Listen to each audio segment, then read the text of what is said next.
Hi, everyone. Welcome and happy Friday. My name is Skyler Rossi, and I'm an editor at Missouri Business Alert, and I am going to be your host for today's conversation.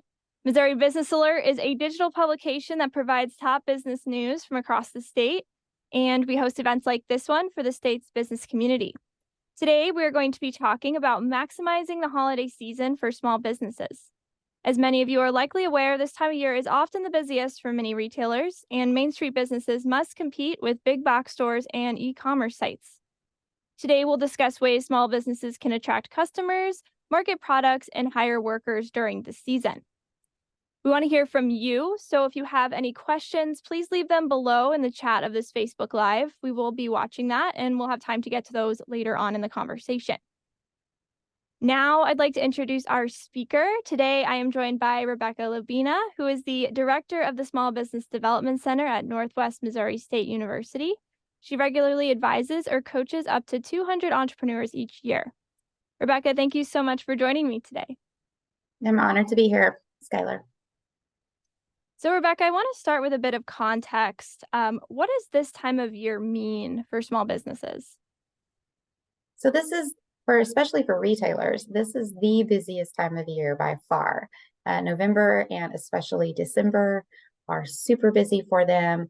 So that brings benefits, but it also brings some challenges for them in the form of, staffing and being extra busy. But it also brings in additional revenue. And so, leveraging what they can in order to bring in that additional revenue is what I think we're going to talk about today. Yes, exactly. We're already in November, and you mentioned to me earlier that many businesses started preparing for the season weeks ago. But what are some things that small business owners can do now to get ready for the influx of shoppers over the next few weeks? So if they haven't already done so, I would definitely recommend that they create some type of marketing schedule and get that put together this weekend, because it is time. We are in November now. It is time to start marketing, and you need to have a plan, and then you need to be able to execute that plan. So, are you going to have a theme for this holiday season? Are you going to partner with other vendors in order to, get the message out to even more folks? Are you going to use Facebook or Instagram or Etsy or, you know, just pick something, email, radio, TV? What is the medium that you're going to use, and then move forward on those plans? So, what are some unique challenges that small businesses face this holiday season in 2023? So I think a few of those challenges include there's not supposed to be quite as much spending. They're predicting, according to a study done by Deloitte recently, they're predicting a little bit less spending this year than folks had last year. But of the spending that's going to occur, 10 to 12% of that, more of that is going to actually occur online than it did last year.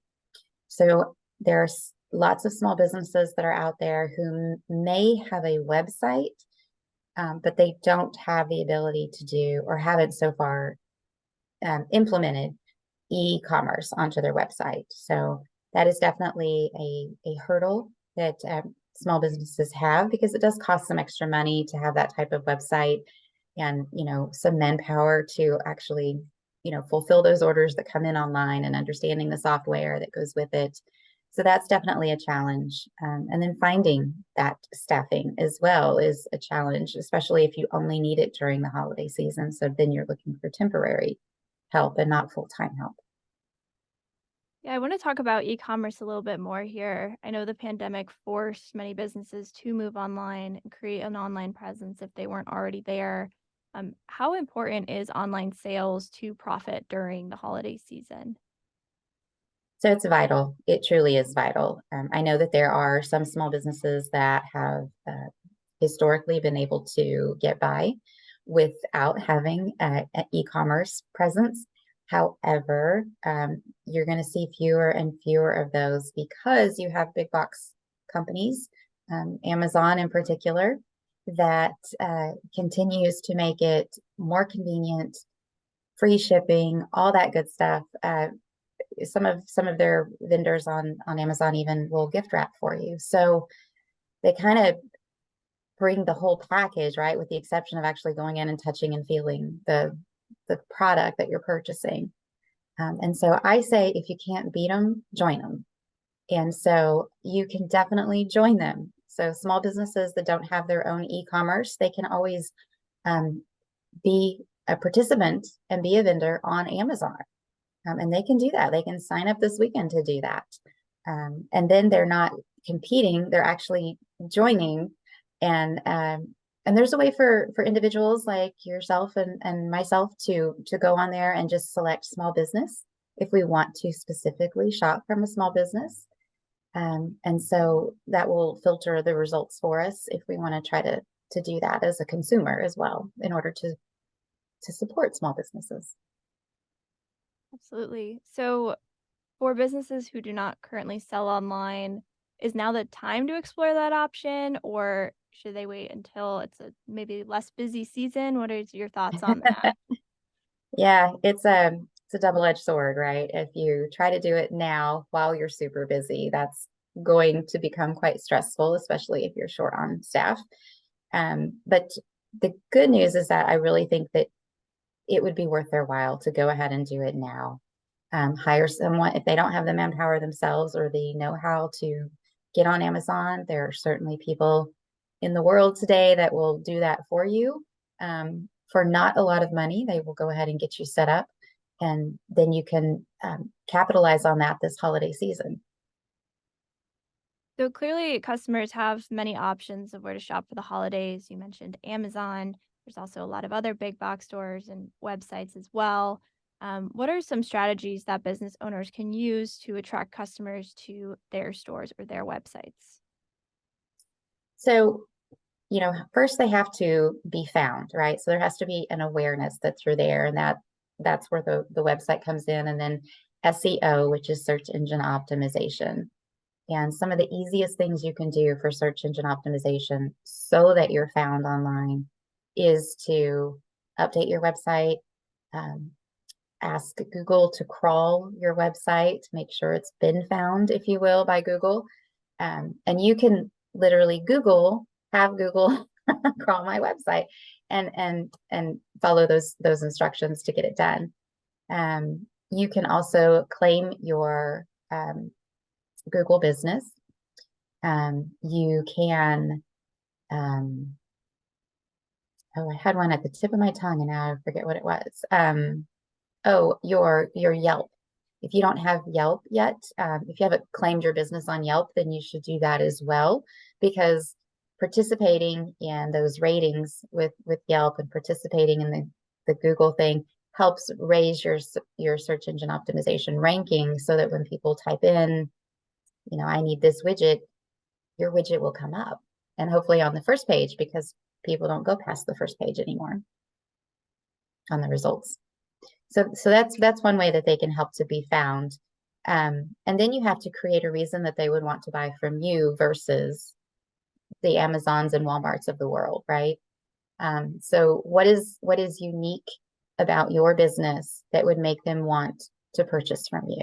So we're talking about new customers, obviously, not repeating customers. Your existing customer base already has a reason to purchase from you. They've already discovered your wonderfulness, but the rest of the world has not. And so you have to give them that. What is your value proposition or your competitive advantage?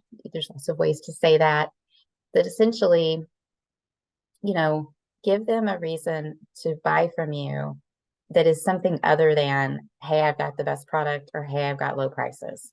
It needs to be more than that. It needs to be something that that touches that demographic emotionally. Can you give an example of what that might look like? So when you see television commercials or posts online about a puppy dog or a kitten, right? But it's not a pet food product, right? So there was one that I saw that had to do with Auntie Anne's pretzels. And they had lots of different other social media posts. But then when they had a post specifically about a little puppy and eating something along with like a person eating the pretzel, but the little puppy was doing something else. And so, and even the message had nothing to do with their pretzels. They had like 100 times more interactions with that one post than they did with all the other posts that they had posted in the last month, because it touched a nerve with a lot of people. And so the more interactions you can get, especially on your social media postings, the better. And one way to do that is to have interactive things, like questions that you ask or surveys that you have, or something called FOMO, FOMO, which is the fear of missing out. So that can create a kind of like a big hoopla around what's going on. It's like we're having this 1 day event or this 1 hour event, and it's going to be really big and really special. And, you kind of build it up. And then people are like, what is going on at this place? And so that fear of missing out has been, pumped up and pumped up. And then whatever that big deal is on that 1 hour, that 1 day is finally revealed. And then hopefully that drives people through the door or to your website. Is there an example of a small business that you've worked with that has been successful in this? Oh, good question. I probably should have thought of an example. Fear of missing out. Let's see. Well, they do this a lot with tennis shoes, actually. So if Nike, for example, comes up with this is not a small business example, obviously, but if they have a big shoe that they're releasing that's new, and they can put on their social media sites, expect it to sell out, within the first hour. That's how they end up with those lines out the door of different retailers of people wanting to purchase a specific shoe. I mean, it's just a shoe. But to some people, it's a big, big deal, right? And so we have a lady here in St. Joseph, where I'm based. She has a lot of very local stuff, so local to St. Joseph, that she actually has made by makers in the area, so made by local folks about local stuff. And last year she had like about 10 of these cute little what do you call them? Christmas ornaments that she had made about, I honk in the Krug Park tunnel, which if you're not from St. Joe, you have no idea what that means. But what she found was when she put that out on her social media site, she ended up having to reorder a whole lot of these. She sold over 300 of those Christmas ornaments that said, I honk in the tunnel at Krug Park, because not everybody that's from St. Joe still lives in St. Joe. So these were shipped all over the country as really nice gifts for people who missed home, and so they were able to really drive sales because it was a unique product and it was only going to be around at Christmas for that one time. I want to talk briefly about Small Business Saturday, which is coming up on November 25th. What strategies can small businesses use to attract customers during this day specifically? So one of the things they can do to drive traffic, other than online building it up, and putting out there if they're going to have any specials or discounts or anything like that. Another thing that they can do is, and I would encourage them to do, is to work with the other small businesses around them and partner, so that, my business is promoting these other 3 businesses, and those 3 businesses are also promoting my business. And so instead of, just reaching your own segment that you've been reaching, whether that's 100 people, 1,000 people, or 10,000 people, you're now reaching, the other 3 businesses segments as well, that they have their customer base. And so that is something I would certainly encourage for Small Business Saturday, is for those businesses to work together to promote each other. Makes sense. And Missouri Business Alert hosted an entire conversation about Small Business Saturday. That is available on our website. So if anyone watching is interested more on that topic, that is available to watch as well. Let's talk a little bit about marketing, which seems to be a key piece here to attracting people to locations. and websites. What are some of the best methods for small retailers to market their products and any sales they're having? So I would definitely recommend that they start with their existing customer base. Hopefully, they have a way to reach out to that base, whether that's via email or that they've gathered throughout the year or texting them, or even just on their social media sites, and doing live events like this as well is another way to do that. So they can do that. But something else that comes to mind that a lot of small business owners aren't doing yet is utilizing AI in their marketing tactics, because it really takes the burden off of the small business owner from having to be the super creative one or come up with lots of different ideas or lots of different ways to say the same message. That's what, an AI chatbot on your phone can do for you in seconds. And it is amazing what AI can come up with. And then, you can still put your own sentiment in with it. It's not like just because AI spits it out that you have to take it word for word, but it helps you to not have to sit there and think for 10 or 15 minutes or longer and really figure out how to best word these next two sentences or what have you. So it really it helps you with time, and time is definitely money, especially in any business. Time is money. But during this season, when small businesses are super busy and are trying to get busier to bring in additional sales, AI can be a lifesaver in their marketing tactics. They can use it for emails. They can use it for their social media content. They can use it in flyers that they're posting anywhere that there's words. AI can be used. There's even AI for images as well, but that's a little more cumbersome for small businesses. That's really interesting. And I realize this isn't a one size fits all answer, but I am curious, how much do you recommend small businesses spend on advertising during this time of year? Is there some sort of formula or consideration for that?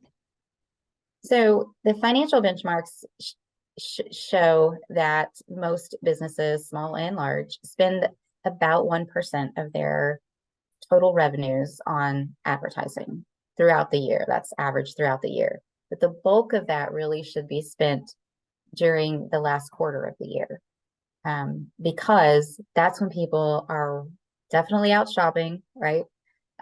They're buying, they're opening up their wallets and purses. And so so you really have to capitalize on that. And if they don't know you're there, they can't buy from you.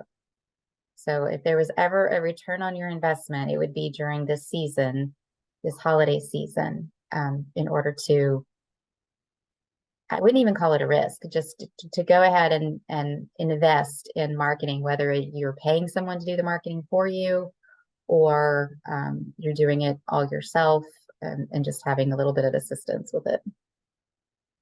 I do want to remind everyone watching that if you have any questions for Rebecca, please leave them below. We will have time to get to those very shortly. So we mentioned staffing a little bit earlier. Do you want to talk about that for a moment here? How are the businesses you work with feeling about staffing heading into this season?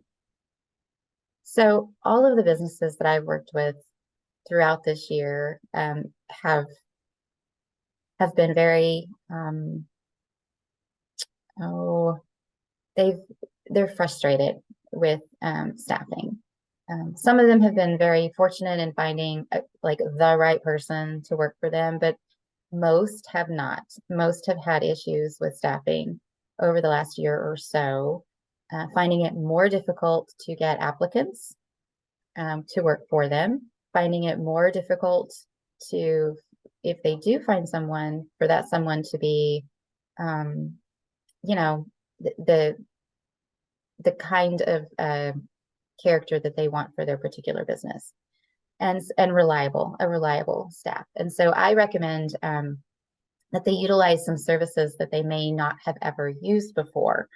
And one of those is a temp agency. A lot of small businesses don't think about utilizing temp agencies because their price is a little higher than others, but you also a lot of times get a higher caliber of employee. And so, again, sometimes you get what you pay for. And then another resource besides temp agencies or employment agencies is the career centers throughout the state of Missouri. So that one I know is not just overlooked, it's just not necessarily known. A lot of people think that the only people that go to career centers are those looking for work, which is true, that's who's there. But businesses can go to the career centers and say, I need this many people, 1, 2, 3, doesn't matter. This is the position I'm trying to fill. And the career centers will actually screen those individuals for you. They'll even provide a job application if you don't have one already. And then they will only send you the ones that meet whatever requirements that you're asking for. And there's no charge for that at all. And so it's just another way to get the information out there to the masses to say, hey, you are unemployed and now there's this opening available, and they match them up. That's really interesting. And I know you're based in St. Joseph in the northwest part of the state. What other resources exist for small businesses across the state looking for more specific advice for this time of year, really in general? Sure. So fortunately, the Missouri SBDC is statewide. So we have offices all across the state. Here in upstate Missouri, I cover the Northwest area, but then there's also an SBDC office in Kirksville. There's one in Hamilton. There's Hannibal. Hannibal. There's one in Hannibal. Then there's one in Columbia, Kansas City, St. Louis, St. Charles, Cape Girardeau, Joplin, Springfield, Sedalia, Rolla. So we're all over the whole state. And so wherever you're located, your Missouri SBDC is a confidential, professional business consulting organization that you can reach out to. And our services are at no charge to our clients. So that's even better. Great. I do have one audience question. And if anyone else has any questions, please leave them in the chat of this Facebook Live. What social media platforms do you recommend focusing your marketing efforts on, for small businesses to focus their marketing efforts on? Okay. Excellent question. And that will highly depend upon who your target market is. So, and that's one of the things that the Missouri SBDC can help you hone in on, is who exactly is that market. Because everyone is not your market. Everyone is not Walmart's market. I mean, it just doesn't work that way. There's a certain persona for each type of company that's out there, that persona makes up their ideal customer. And so it really depends on what business you're in. But for example, if you are in, if you sell to farmers, right? Up here in the Northwest Missouri, there is a radio station called it's 680 AM radio. Farmers listen to that station.